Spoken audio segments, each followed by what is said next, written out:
Today, on the streets of Kabul, just getting out of the car draws a crowd. People literally surround us wherever we go. They just stand and look, silently drinking in the sight of someone from outside. One man told me, "It's been a very long time since we've seen people like you here in Kabul." This is what's left of America's last presence in Afghanistan. An empty embassy, marked by bullet holes, broken glass, and dashed hopes. I see that the Great Seal of the United States of America is still up there. There are hundreds of lakes in Scotland, but only one of them, Loch Ness, is known throughout the world. The reason? Submerged in its waters may be a dinosaur, popularly known as the Loch Ness Monster. Recently, we met a man who has devoted much of his life pursuing Nessie, as the monster is affectionately called. Operation Launch! If the man were a crackpot, this would not be news, but Bob Rhines is anything but. Good, be on the lookout for deposits. At 79, he has a lifetime of awards and achievements as a scientist and as a lawyer. Now, Rhines is risking his reputation on hunting down a creature most of us believe does not exist. You do believe it now? Oh, I know it now. How do you know? I saw one. How do you think history will remember you? As a spy that turned his family in. Do you care? Not particularly. I don't care. Julius and Ethel Rosenberg went to the electric chair for stealing the secret of the atom bomb for the Soviet Union. The star witness for the prosecution was David Greenglass, who happened to be Ethel Rosenberg's brother. Tonight, in the first television interview he's ever given, you'll hear Greenglass admit that he lied on the stand. For half a century now, he's known that his false testimony cost his sister her life. Have you been haunted by it? To some degree, yeah. But every time I'm haunted by it or say something, my wife says, "Look, we're still alive. We have our kids. Everything's okay, you know." So. I'm Dan Rather. I'm Bob Simon. I'm Charlie Rose. I'm Vicki Mabry. I'm Scott Pelley. Those stories and Charles Grodin tonight on 60 Minutes 2. 60 Minutes 2 is sponsored by Blockbuster, bringing entertainment home for the holidays. With more and more American troops arriving daily in Afghanistan and the noose tightening around remaining Taliban positions, events in the war seem to be unfolding at a faster pace than most people expected. Nowhere is that more visible than Kabul. Just last month, the capital of Taliban Afghanistan. Today it is a conquered capital caught between celebration and confusion, as Dan Rather discovered when he ventured into the city late last week. This is what a losing Air Force looks like. Crumpled planes, crushed buildings, runways turned to rubble. Battered Bagram Air Base offered our first glimpse inside the new Afghanistan. Guarding the place, an uneasy mix of local Afghans, Northern Alliance members, and American soldiers. One old man can't wait to show off for this new audience and begins eating broken glass. It is a jarring welcome for the Americans. But it may provide a valuable lesson. Afghanistan is tough duty. The road to Kabul is littered with lost causes. Beside a bombed-out bridge, we find a Northern Alliance soldier crouched in the cold. His enemy vanished 3 weeks ago, but he can't be convinced to leave his broken tank. He believes he may need it again. It is a sentiment that echoes all the way to Kabul City.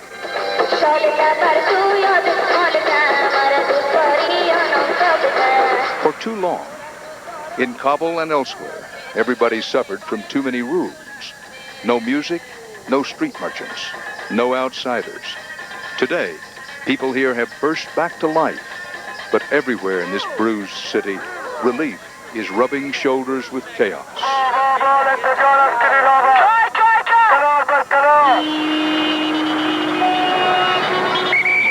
Traffic cops here are overwhelmed. Theirs is one of the toughest jobs in the world. During the 5 years of the Taliban dictatorship, Afghanistan was kept isolated. It was very difficult for people to get out or for visitors, especially Americans, to get in. But today, on the streets of Kabul, just getting out of the car draws a crowd. People literally surround us wherever we go. They just stand and look, silently drinking in the sight of someone from outside. One man told me, "It's been a very long time since we've seen people like you here in Kabul." This is what's left of America's last presence in Afghanistan. An empty embassy, marked by bullet holes, broken glass, and dashed hopes. I see that the Great Seal of the United States of America is still up there. The building was abandoned in 1979 when the Soviets invaded. Is there any bullet or rocket damage? The bullet, you can see on the door, bulletproof window, you can see. Ahmed Zai was head of embassy security back then. Well, let's have a look. Oh, yeah, this is very shot up in here. These are all bullets. Pretty good bullet hole here. Yeah. Today, Zai is on the job again, hoping for a new beginning. It won't be long, you think, or not, before the ambassador will be comfortable here?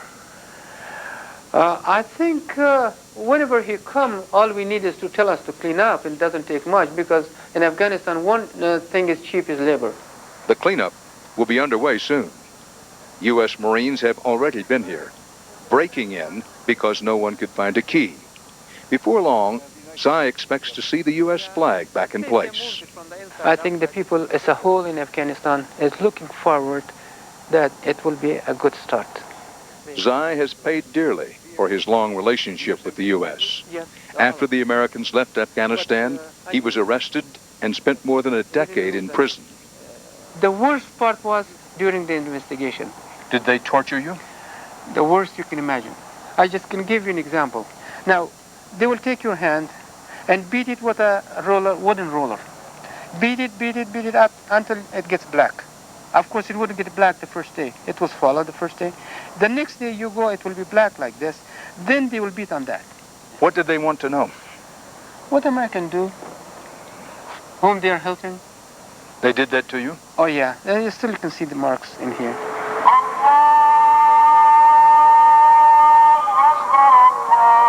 Sunrise in Kabul can be heartbreakingly beautiful. But in this city that seems so close to heaven, too often, life has been hellish. At Kabul's devastated zoo, the animals and their keepers have literally dodged bullets and braved bombings to stay alive. Food is so scarce even the vultures can't find anything to eat. This old lion has endured life here for 37 years. He was blinded by a grenade thrown into his cage. For most visitors, he is an object of sympathy. For the desperate, the lion looks like a way out. About 2 years ago, a man just threw himself on the lion. The lion was about to kill him, but I got here in time and rescued him. There was a lot of blood, and when I brought him out, I asked him why he had done so. He said he was tired of life, and he wanted to die. To many in the West, this is a different kind of cage, a burqa, forced on women by the Taliban. Most here are still afraid to take them off. But this young woman was anxious to show us her face once she stepped inside one of Kabul's brand new beauty shops. I have a lot of problems during the situation of Taliban, and I want to, I hope peace come in my country, and I love peace a lot also, and I want to find a job. Just a few weeks ago, this beauty shop was illegal. Getting your hair done could get you arrested. Appearing in public with a television set would have been a direct route to prison. And even if you had a TV, there wasn't much to watch. The big Russian-built satellite dish that connected Kabul with the rest of the world had been out of commission for years. It was hit by a rocket. So people here pieced together their own dishes from almost anything. Cans that once held hairspray Air freshener or shaving cream became colorful links to the outside. Once hidden and hooked up in secret, today they are sold on street after street. Television has been a lifeline for Afghanistan. The Kitab family likes to watch everything from Indian music videos to American movies. When I watch some American movies, I pay special attention to learn some new words from the film. Rafi Kitab is 19 years old and obsessed with the English language. How did you get interested in the United States? I was very interested to learn English language, and I was very interested to go to the foreign countries such as America, United States of America, or England and Australia and all that jazz. And I was very embarrassed and abashed with myself that why I can't go to the English course, English institutes, computer institutes, to learn English, to learn something else, to be educated. His free time is spent studying the Oxford Dictionary, so he'll be ready when he comes to America. He thinks the slang he's learning will be especially helpful. I'm learning many new phrases and many new words. And for example, we can say, give up the ghost is an idiom. It means die. Well, you can say the Taliban is about to give up the ghost. Yes, yeah, like this, yeah, we can say. In the blink of an eye, it is also an idiom. The people of Afghanistan want to bury the hatchet and to be united. Like this, and many other expressions and idioms are my favorite expressions. And all that jazz. And all that jazz. In Kabul right now, there is so much hope and so much hurt. In this cemetery at the edge of town, written on each tombstone, the story of how each person died. This man was killed in a rocket attack. This man was murdered at the hands of a traitor. This man died trying to negotiate peace. We're looking for places in the cemetery where there are graves of people who died in the war or were killed in the war. Do you know where any are? در قبرستان میگه جای شما پیدا کنه میتونید دیده که در اونجا نفره که در جنگ مرده باشن Can you walk over to show me? They take us to a site where they say 12 people are buried. They say the dead were victims of a stray American bomb. Were they here for the funeral? شما وقتی که گور میکنه بوده؟ Despite the deaths, many here welcomed the American attack on the Taliban. They told us they wanted help with other problems. In Afghanistan, children make up half the population. Few have learned to read. Many have gone without medical care. Most have grown up with death as a playmate, poverty as a constant companion. But now hope comes as a new friend. This winter brings the promise of a warm embrace from the rest of the world.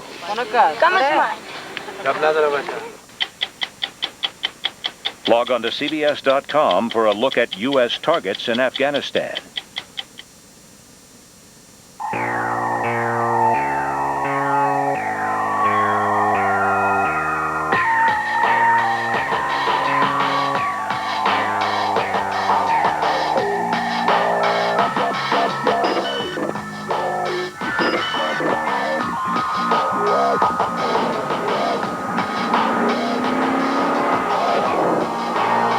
Totally new Nissan Altima.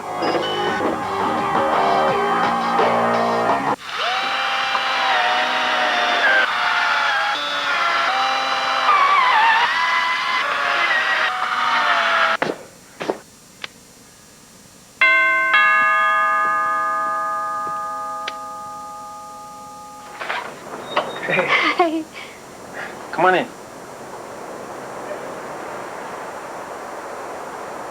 This holiday, there's only one place that has the gifts you want and the prices you need. Sears. Where else?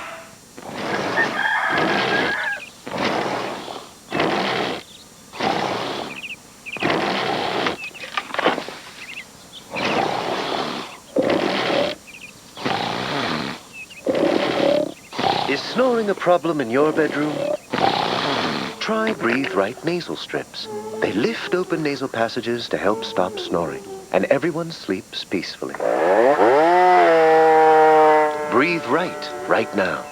So listen, could I call you sometime? Yeah, I'd like that. Great. Here, my home number's on the back. Excellent. Hey, could I get that number? Yeah, me too. $5 each? Sure. If life were like some internet providers, your personal information would go to anyone willing to pay for it. Switch to the #1 provider of the real internet. Call 1-800-EARTHLINK. Sunday night on the Discovery Channel.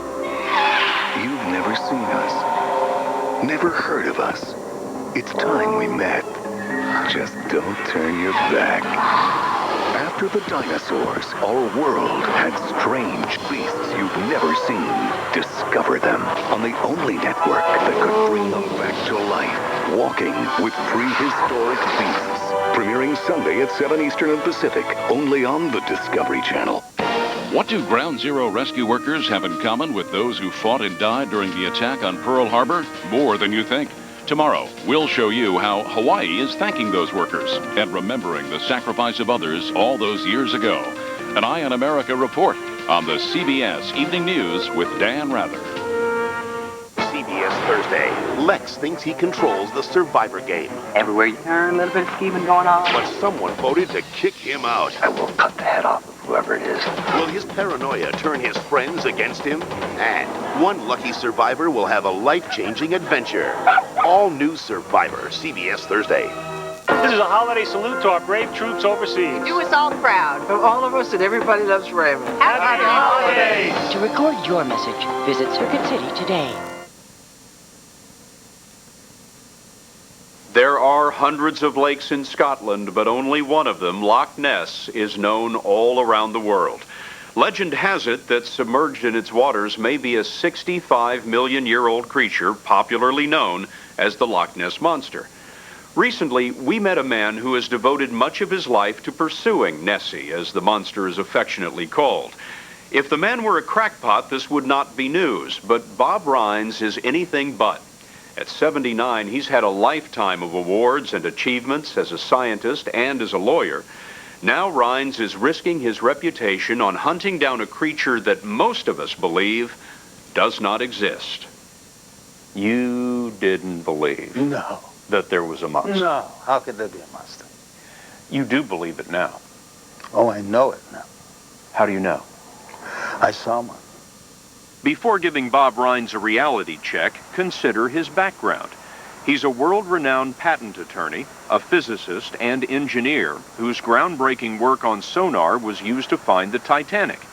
And he's a professor at his alma mater, MIT, where he teaches a course on intellectual property. I wish you good luck in your exams next week.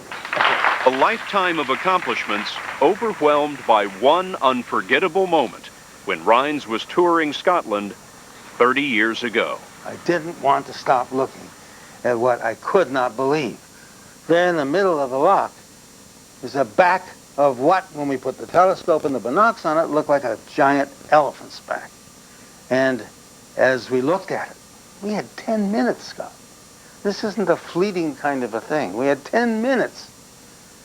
This lumbering thing turned around, gave us the wonderful spectacle of coming right back in front of us and submerged. It was a school of fish. Well, I might be the man in the moon. Trick of the light. That's what the people who've never seen it would say. What are the chances? 0.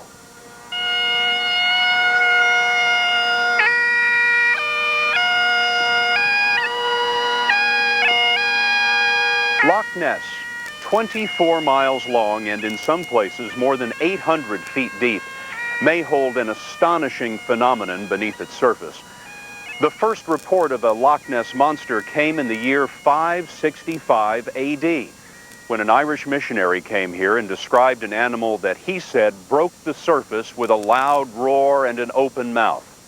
Since then, there have been more than 1,000 alleged sightings. many of them describing Nessie as 20 to 30 feet long, with an appearance very prehistoric. I remain unconvinced that there is any large prehistoric air-breathing animal living in Loch Ness. Dr. Angela Milner should know. She's a paleontologist at the world-famous British Museum of Natural History. Science relies on having hard evidence, not second-hand reports, eyesight reports and hearsay. And until somebody actually comes up with some good, hard scientific evidence that we can evaluate it, it must remain just speculative. Rhines has spent the last 3 decades combing the loch for further signs of what he saw. And the more he tried, the more he realized that the only way to sway the skeptics was through a full-scale scientific assault. Last summer, he did just that. This 2-boat Navy may not look like much, but it has enough high technology on board to make a camera-shy monster say cheese. Side-scanning sonar targets all of the objects in its path. On down! Then this ROV, a sub operated by remote control, hunts them down. The pictures it sends back to the mothership are stunning. An underwater lunar landscape that whirls like a dervish, concealing walls of rock, craggy cliffs, and caverns that could be hiding places for the elusive Nessie. I'm crazy? I'm crazy. You know, Christopher Columbus, nowhere near the great man he was. He was told by all the people who knew everything about science, everything about geography, don't go, Chris. You're going to drop off the end of the flat earth. Sometimes too much knowledge prevents innovation, prevents you from even looking. To look, Rhines is using the most advanced sonar in the world to probe the depths of Loch Ness. His guide is Gordon Menzies, an engineer and skeptical Scot who's convinced there's something strange down there. What you've described to us, you are certain, is not schools of fish. Absolutely certain. If it's there, and you believe it is, why has there not been more evidence of it? Do you believe me when I say there's salmon in here?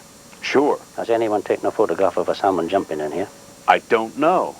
Well, I don't think so, because you don't get much chance. For me, this thing is, again, like a salmon. Unless you're pointing and looking at the right time, you've got no chance.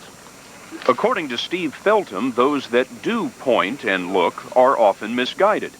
And just who is Steve Feltham? International monster hunter. I'm happy with that. 10 years ago, Feltham moved into this converted bookmobile on the shores of Loch Ness to look for the monster. In the process, he became a one-man repository of Loch Ness lore. Show me some of the pictures you've received. It wasn't sent to me. It's a famous picture, which initially looks like the neck of something. It's patently, obviously, a seagull. A seagull? Yeah. And what's this? The guy's a self-styled magician. Quite a smile the Loch Ness Monster has. Yeah. I see a boy moving. Rhines also relies on photography, but he chose to try to film the monster underneath the very spot where he saw her surface 30 years ago. In 1972, Rhines installed an underwater soundstage there. Whenever a big object passed by, sonar would trigger the lights and start the camera, which was programmed to roll one frame every 45 seconds. Rhines got pictures of fish, but not much else. Then, in 1975, something strange swam into view. Black water, black water, black water, black water, black water. Hundreds of them. All of a sudden, one frame, bang!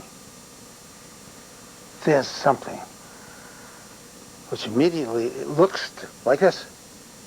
A head, a neck, and an underbody. Only in one frame. Next frame, black water, black water, black water. So in 45 seconds, something passed the camera that has that shape. That is why I feel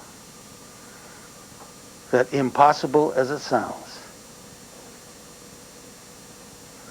This is a carryover of something that should have been dead 65 million years ago. Bob, listen to yourself. You are a distinguished physicist, engineer, lawyer, and you are sitting here telling me that there's a dinosaur in this lake. Not quite. I'm saying there was a remnant of one, at least in 1975. Absolutely telling you that. Rines has always believed that the picture resembles this creature. It's called a plesiosaur, and it's an aquatic, air-breathing dinosaur. Right. Dr. Milner, who's looked at the picture, says that's just not possible.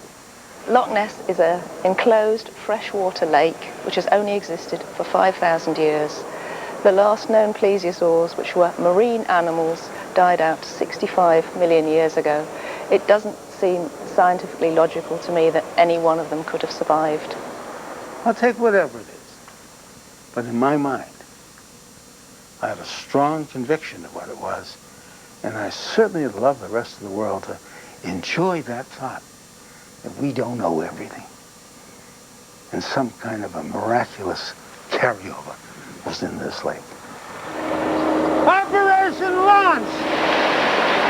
After 30 years, Rines is finally going to hunt for the monster where he thinks it lives. 265 right now. Hundreds of feet beneath the waters of Loch Ness. Bottom coming up right now. Bottom. This is good. Be on the lookout for deposits. Something coming in on the right. Strange, isn't it? Like a carcass or something. Well, I wish I knew. I don't know what we're looking at. They're just shapes that are more consistent with a decaying or a decayed carcass and vertebrae and things of this sort than anything we've seen in the loch. Could this actually be the remains of the monster? It fits the description that the paleontologists have told us of what we might expect to see after many, many years of rotting. Rines, the ultimate realist, won't know until he's able to bring part of it up. But based on his own experience, Steve Feltham won't discount the possibility. Have you ever gone to bed in that van late one night and think to yourself, there's nothing in there? It would be in the deepest, darkest depths of despair that I'd ever have thoughts like that, because I've heard too many stories to be... I can't dismiss the hundreds of eyewitnesses that I've spoken to. I can dismiss some of them, but I can't dismiss them all. We spent a week in Loch Ness with Rines. That's it, right there. On our last day there, he tried to locate the carcass that he'd seen earlier so he could scoop up part of it using a garden net that he'd fastened onto the ROV. The net broke, but it didn't much matter, because when Rines returned to the area, he couldn't find the carcass again. It's a little like walking around on your hands and knees in the dark. It sure is, and it's very dark. If it were easy, you know, where would be the reward, huh? There would be no reward on this expedition. There was a rainbow, all right, but no monster beneath it. At least none that would reveal itself to Rines. After 30 years of trying, would a disheartened Bob Rines finally decide to give up his quest for the monster? We were about to put that question to him when the riddle of Loch Ness intervened once again. Upon returning from Scotland, Rines was reviewing a videotape of the lake that was taken from shore. On it was something mysterious. Bear in mind that the pictures you're about to see were taken on a windless night with no boats of any kind in view. Bob, you were pretty discouraged when we left, and then you came back to the States, and you've got this. What is it? This is an exciting thing for me, because this is a massive weight in a flat, calm bay with some object here that is propelling itself at a substantial velocity, throwing up quite a bit of bubbles in the back. But bubbles from what? From some man-made object? Or from something that should have been dead for 65 million years? So what do you think it is? I think it may be one of those things we've been searching for. At least it's given me enough renewed vigor and encouragement that we're going back and find out what that is. Look at it, still going. Still with that same power. Something propelling that under the water. It's still going, and so are you. That is right. Excuse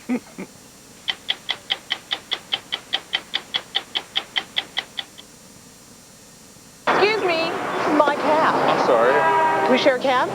Why not? You're with Fidelity. That's right. Let me ask you something. I still have a 401k from a job that I had 3 jobs ago. Can I move that? Most of the time, sure. It's called a rollover. Really? We can do all the paperwork, and you just sign and roll it into an IRA, and you can buy stocks or mutual funds, whatever you're comfortable with. And I'd be in control of it? Sure. Get my life down to 1 sheet of paper. That's right. Simplicity. To invest, call, click, or visit Fidelity. Veronica, Gerald? have I ever told you that I worship each and every one of your bicuspids? And you, Gerald, you have the gums of a god. Introducing Braun Oral-B 3D XL. It's the only toothbrush with both pulsating and oscillating 3D movements for a deep cleaning unlike any other brush. You have a mouth so free of plaque it makes me weak in the knees. New Braun Oral-B. Nothing moves like it, nothing cleans like it. I believe in having a nice, warm feeling. I believe in looking sharp, but I'm too smart to pay high prices. Our coat prices are so low, we can't name the famous designers. I believe a great coat is a great way to stand out. Nobody comes close to our selections of luxurious camel hairs, fine leathers, and warm downs. I believe in having fun, even when it's cold out. Many more high-quality coats than other fine department stores, but for a lot less. I believe in Burlington Coat Factory. Last year, I ordered my costume on a cell phone. I know I said Santa suit, but with the static. I'm Panda Claus! Help me! Elves! You know, the show must go on. Help Santa Claus into the chair. Okay, bring the kids. That's when I finally got free and clear with Sprint PCS, real clear calls, and nationwide long distance included. Which is great for me, because I am Santa Claus, you know? The Sprint PCS free and clear plan with nationwide long distance included. Every minute, every day. We make products that work in your home. We wait until we've got a product that's better than what's out there, that the consumer can see the difference in. Then we'll go to market. It's the duty to our heritage, and it's a duty to our consumer. I'm certain that what we are doing now not only will go into the next generation, but the generation after that. S.C. Johnson, a family company. Next on The Amazing Race, a clue is hidden in the Great Wall of China. Gotta be up there. But wait till you see where they have to go next. Oh my God. All new Amazing Race, CBS next. 60 Minutes 2, a CBS News magazine, continues in a moment. Jay's got Richard Dreyfuss in the CBS mailbag tonight. Hey, Dad, we're going out for spaghetti, right? Yep, that's where we're going. But I want a chicken. Mm-hmm, that's where we're going. Honey, weren't we going to a nice soup and salad place? Yeah, that's where we're going. At Old Country Buffet, you get more than great food. You get total agreement. With over 90 items, everyone can choose exactly what they want, whether it's fresh and crisp, freshly carved, or fresh and fun. Whoa, Dad. That's where I'm going. Old Country Buffet. Great choice.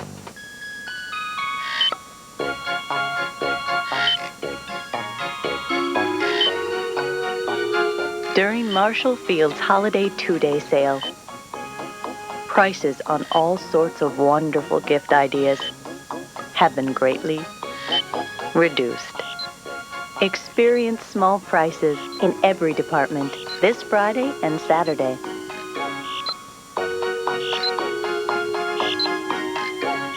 Today's Ford trucks and sport utilities come from generations of hard-working Fords that were known for costing less to own, less to run. Today, that means 0% interest on 2001 and 2002 Ford Explorers, F-150s, Expeditions, Rangers, and more. That's 0% financing on new 2001 and 2002 Ford trucks and sport utilities. From the F-100 to the Explorer, Ford drives America with great deals on great vehicles. Only at your local Ford store.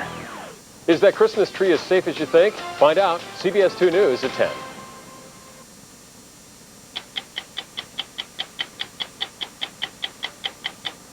Only 2 people have ever been executed for espionage in the United States in peacetime. 50 years ago, Julius and Ethel Rosenberg went to the electric chair for stealing the secret of the atom bomb for the Soviet Union. The star witness for the prosecution was David Greenglass, who happened to be Ethel Rosenberg's brother.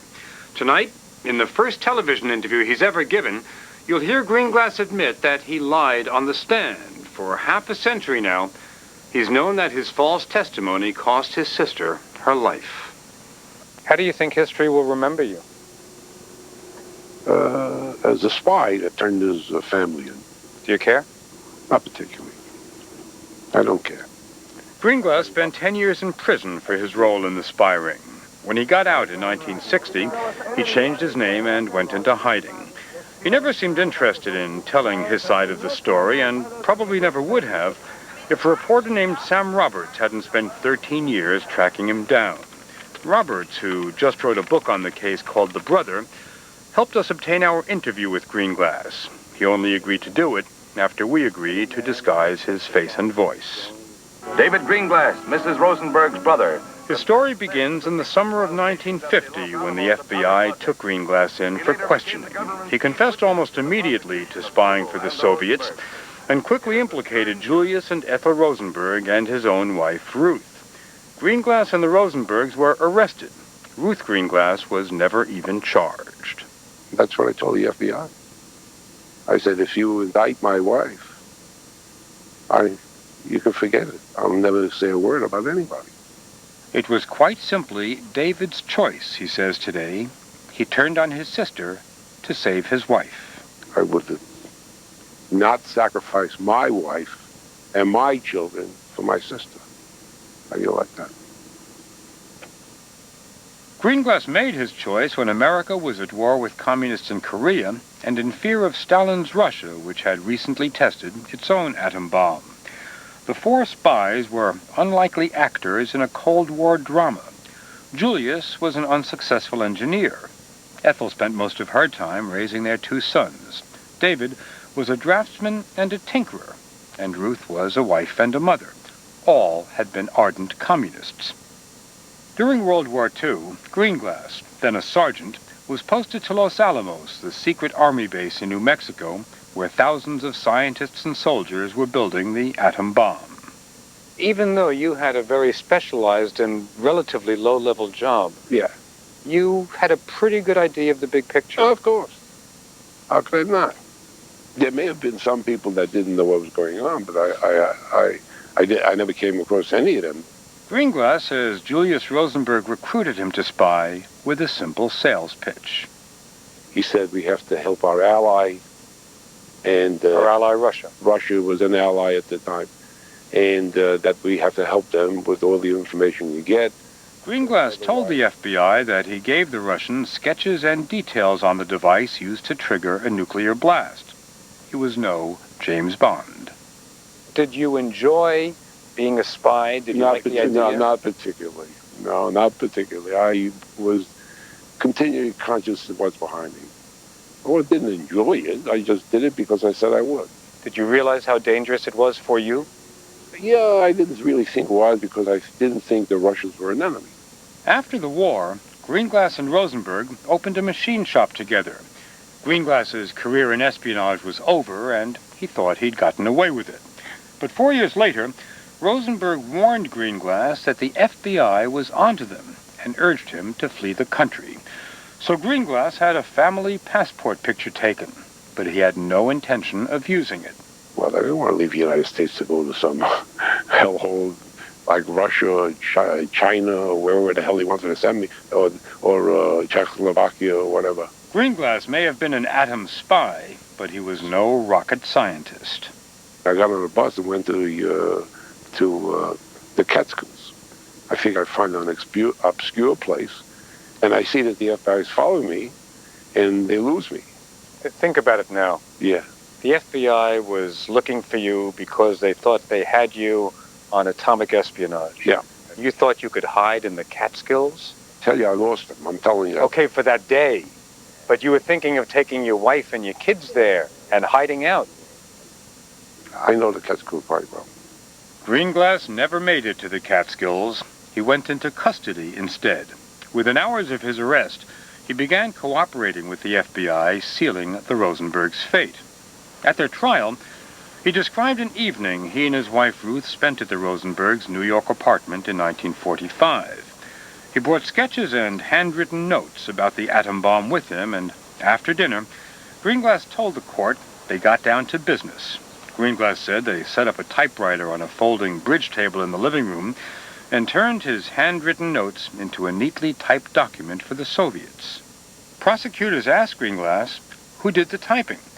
Ethel did the typing, Greenglass answered under oath. Then Ruth Greenglass took the stand and told virtually the same story. When the Greenglasses told that ordinary, seemingly undramatic story about Ethel doing some typing, very few in this courtroom in Lower Manhattan missed its significance. It was virtually the only evidence the government had against Ethel Rosenberg. Prosecutors argued that Ethel typing those notes proved she was an active participant in the spy ring. After the trial, they admitted that without that typing testimony, they could never have convinced the jury that Ethel was anything more than the wife of a spy. And that is not a crime. Ethel typed my notes. That was Greenglass's story in 1951, and he stuck to it for half a century. But now, he has a different recollection. Tell me about the night at the apartment. What do you remember? Julius and Ethel were there, and I think my wife was there, and myself. He asked me to write up some stuff, which I did, and then he had it typed, and I don't know who typed it, frankly. And to this day, I can't even remember that the typing took place, see, but somebody typed it. Now, I'm not sure who it was. And I don't even think it was done while we were there. But what you do remember is that you did not have a memory at the time of Ethel typing up those notes. I had no memory of that at all. None whatsoever. So why did Greenglass lie on the stand? He now says this man made him do it. Roy Cohn, an assistant prosecutor in the Rosenberg case, who went on to notoriety as Senator Joseph McCarthy's right-hand man. And did Cohen encourage you to testify that you saw Ethel typing up the notes? Of course he did. Did you realize at the time or when you were testifying the importance of this, the evidence you were providing? I had no idea it was important at all. But the jury knew exactly how important it was, and found both Julius and Ethel Rosenberg guilty of conspiring to commit espionage. Judge Irving Kaufman imposed the ultimate penalty. One of the greatest peacetime spy dramas in the nation's history reaches its climax. Now, 50 years later, we know a lot more than anyone could have known in 1951. For example, we know that much of what David Greenglass said about Julius Rosenberg was true. It's been verified by other independent sources, all of which confirm that Julius Rosenberg was a Soviet spy. We also know that there's very little, if any, evidence which implicates his wife Ethel of any illegal activity. But at the time, the Rosenbergs both claimed they were innocent, and many believed them. There were protests and vigils in New York, Washington, and Europe. But there was no shortage of Americans who felt justice was being done. Up until the last minute, the authorities were willing to commute the death sentences if the Rosenbergs cooperated, named names. But they refused, and were executed on June 19, 1953, without breaking their silence. In the ironic words of one of the prosecutors, they called our bluff. Bob Considine was one of the reporters who watched them die. They died differently, gave off different sounds, different grotesque manners. He died quickly, never said a word. She died a lot harder. Why do you think Julius and Ethel, who could have saved their lives, maintained their silence to the end? One word, stupidity. So you hold Ethel responsible for her own death? Yeah. But many saw the Rosenbergs as victims. There was great sympathy for Michael and Robert, their two young sons, orphaned by the testimony of their own uncle. You haven't seen the Rosenberg children, the two boys, since the trial. Mm-mm. What would you say to them if they were here today? I would say I'm sorry that your parents are dead. Would you also say, I'm sorry for the role I played? No, I can't say that. That's not true. I had no idea they're going to give them the death sentence. Their attorney, Block, in his closing remarks said, and I quote, you may remember this, "Any man who will testify against his own flesh and blood, his own sister, is repulsive, is revolting." He said you were the lowest of the lowest animals. His opinion. And you're sitting here today, a man with a clean conscience. Absolutely. I sleep very well. Have you ever visited Ethel's grave? No. I don't visit graves. Have you been haunted by it? To some degree, yeah. But every time I'm haunted by it or say something, my wife says, look, we're still alive. We have our kids, everything's okay, you know. So. The Rosenberg sons, Robert and Michael, have spent much of their lives trying to exonerate their parents. So we asked them if they'd like to comment on what Greenglass now says about his trial testimony. They declined, saying they would not appear on the same program as their uncle.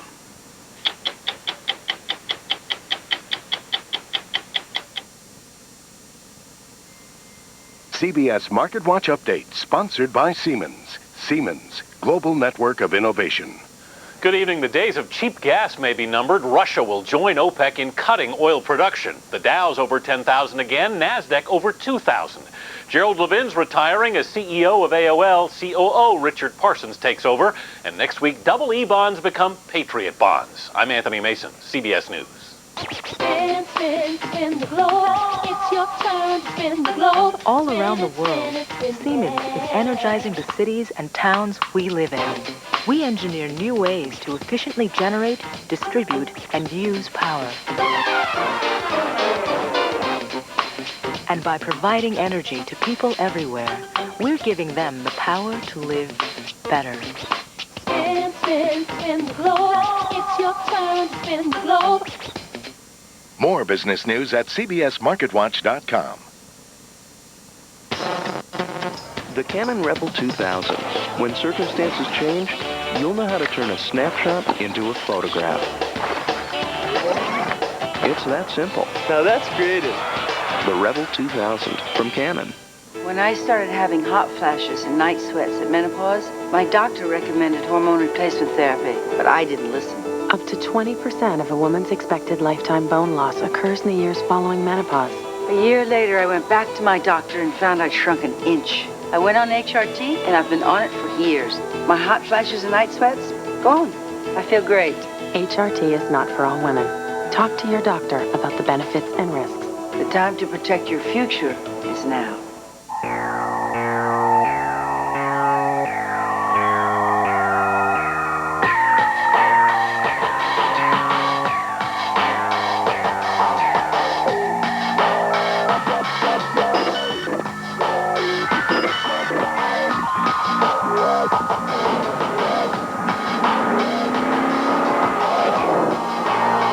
Totally new Nissan Altima. Unwrap the magic at the JCPenney Huge Sale, Saturday only. Save up to 60% store-wide. Extra savings before noon. This magic. Extra savings means extra gifts. It's all inside. JCPenney. With a nationwide shortage of nurses, many hospitals are making overtime mandatory. Will this affect your family's health care? Also, we'll chat with Julia Roberts on the remaking of Ocean's 11. And it's one of America's favorite side dishes, but wait till you see how Bobby Flay tops off your holiday potato pancakes. Wake up to what's happening tomorrow morning on The Early Show with Bryant Gumbel and Jane Clayson. You gotta watch CBS Thursday. A murder investigation is pitting CSI against CSI, and the evidence will lead to one of them. It couldn't be. And only your CSI. Then, when the CIA witnesses the fight against terrorism through the eyes of Israel, nothing can prepare them for what they'll see. This is an insane game that no one is winning! All new agency, CBS Thursday. These days, a lot of people worry about flying, but Charles Grodin starts feeling turbulence before he even gets on the plane. Airline travel is down, and no matter how many officials come on television and tell us how safe it is to fly, a lot of us don't like what we see. The people who screen carry-on luggage no longer look like they're on a break, but they're still pretty much the same people. Passengers are chosen at random to open their checked luggage. At random. We might spend 10 minutes waiting while they open the luggage of a white-haired grandmother who's traveling with her grandchild. Highly unlikely she's going to blow up the plane.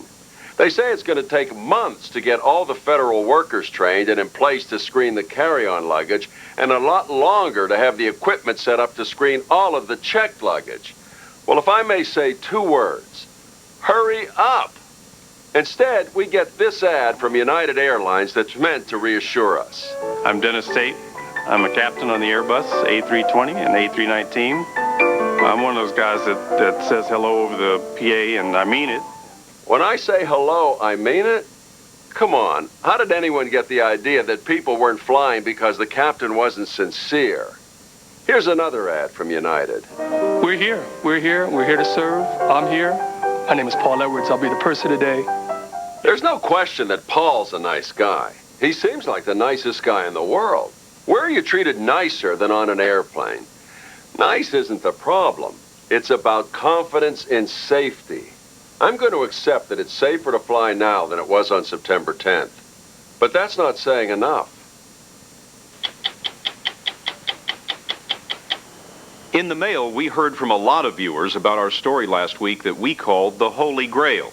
The story of young Keon Penn, a pioneer in the medical world, who was cured of his disease, sickle cell anemia, with the use of stem cells taken from umbilical cord blood. I love stem cells. I mean, it saved my life. If it wasn't for them, I would have. You never know. I probably wouldn't be here today. One viewer felt the story gave false hope. While your story was heartwarming, you made it sound so easy, as if we can now cure all blood diseases. But most of the letters were like this. That little man is a true champion. Amidst all of this death and destruction, one little life rages on, thanks to the science of the free world. I'm Scott Pelley. We'll be back next week with another edition of 60 Minutes 2. Just an hour from now on CBS, a special Wednesday edition of 48 Hours. Here's a preview. His father was a lawyer, an FBI agent, and then he abandoned his family. We missed him until at 8. 20 years later, a dramatic confrontation. And I'm standing there screaming at him, answer my questions. Later on 48 Hours.